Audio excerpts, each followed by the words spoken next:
जय हिंद। आइए हम जो है एक क्वेश्चन को समझने का प्रयास करते हैं, डिकोड करने का प्रयास करते हैं। यूपीएससी सीएससी 1984 में पूछा गया है।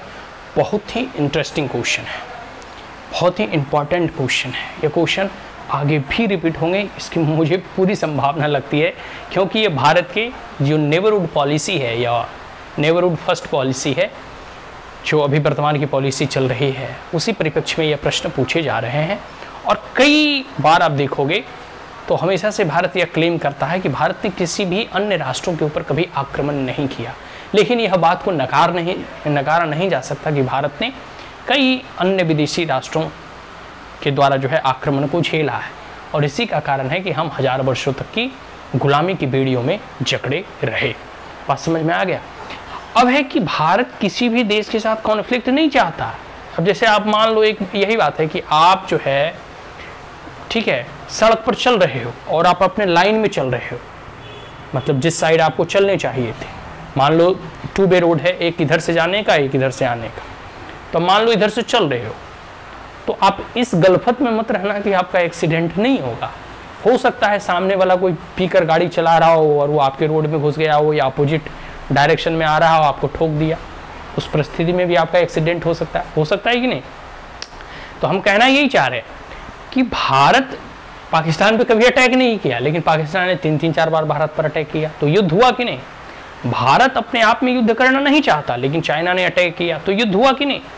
वही बातें कही जा रही है, ठीक है। कितना पैराडॉक्सिकल है कि हमने किसी दूसरे देशों पर आक्रमण नहीं किए, लेकिन इसका मतलब थोड़ी है कि आपके ऊपर आक्रमण नहीं होगा। Isn't it? ये देखो है, it is paradoxical that while India claim to be a peace loving country. ये बहुत ही कह सकते हो विरोधाभास जैसा स्टेटमेंट है कि भारत अपने आप को क्लेम करता है कि हम सत्य और अहिंसा और शांति के पुजारी हैं, ठीक है। It has managed to develop conflict and tension with almost all its neighbour.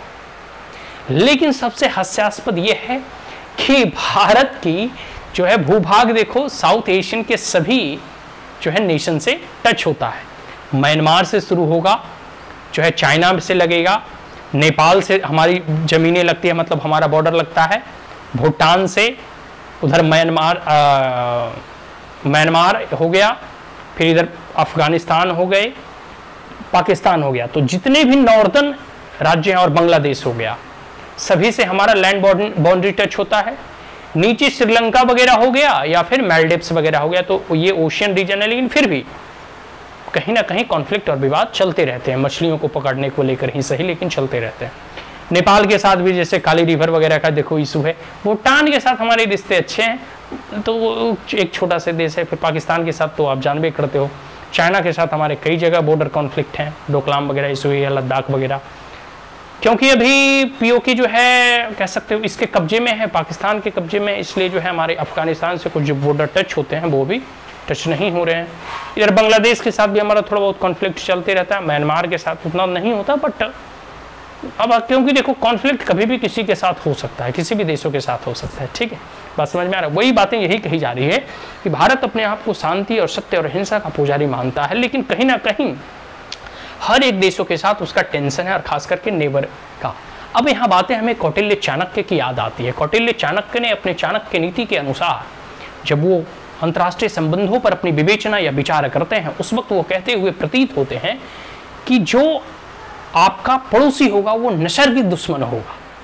कहने के बाद समझ में आ रहा है। देखो हमारे नेपाल के साथ, भूटान के साथ, पाकिस्तान, या ये सब भारत के ही कभी अविभाज्य हिस्से थे, अखंड भारत के हिस्से थे, लेकिन कह सकते हो ना कि 1947 में जैसे पाकिस्तान बांग्लादेश बन गया, तो धीरे धीरे ये जो राष्ट्र बने हैं वो कभी न कभी भारत के ही अविभाज्य अंग थे। और अभी भी हमारी जो कल्चरल और इथॉस जो प्रैक्टिसेस हैं, ठीक है, कुजीन या बोलचाल की जो भाषाएं, वो अभी भी एक ही हैं, लेकिन फिर भी थोड़ी बहुत विवाद भी है, संबंध अच्छे भी हैं, विवाद भी है।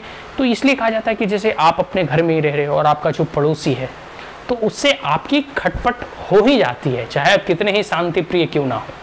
तो मतलब पड़ोसी को नैसर्गिक जो है कह सकते हैं ना कि द्वेष भावना से प्रेरित बताया गया है कौटिल्य चाणक्य के सिद्धांत में, कि देयर इज कह सकते हैं ना कि स्टिल वी आर फ्रेंड, हम लोग पड़ोसी हैं, नेबर हैं, it's right, but we have want to be some differences. हम जो है उनके साथ जो है उनमें जो है हमें कुछ ना कुछ खटास और कुछ ना कुछ डिफरेंसेस, मतभेद जो है हो ही जाते हैं, इसमें कोई बड़ी चीज़ नहीं है। तो ये नेबर्स के साथ जो है भारत की जो है ये विरोधाभास और पैराडॉक्सिकल स्टेटमेंट है। अब इसको आपको इवेल्युएट करना है, इसको आपको एग्जामिन करना है और इस प्रश्नों के उत्तर लिखना है। बड़ा ही इंटरेस्टिंग, मतलब ऐसा प्रश्न कभी कभी राजनीति शास्त्र में दिया जाता है जो बहुत ही इंटरेस्टिंग लगता है, पढ़ने और पढ़ाने दोनों में मज़ा आता है। ठीक है, तो ये सारी चीज़ें हैं ना। ठीक है, 1984 में पूछा गया। इस अब 1984 के एक और प्रश्न से इस बाकी हैं, उस प्रश्नों को समझने के बाद हम लोग 1985 के क्वेश्चन को डिकोड करेंगे और समझेंगे। Is that clear? So let's move towards next question.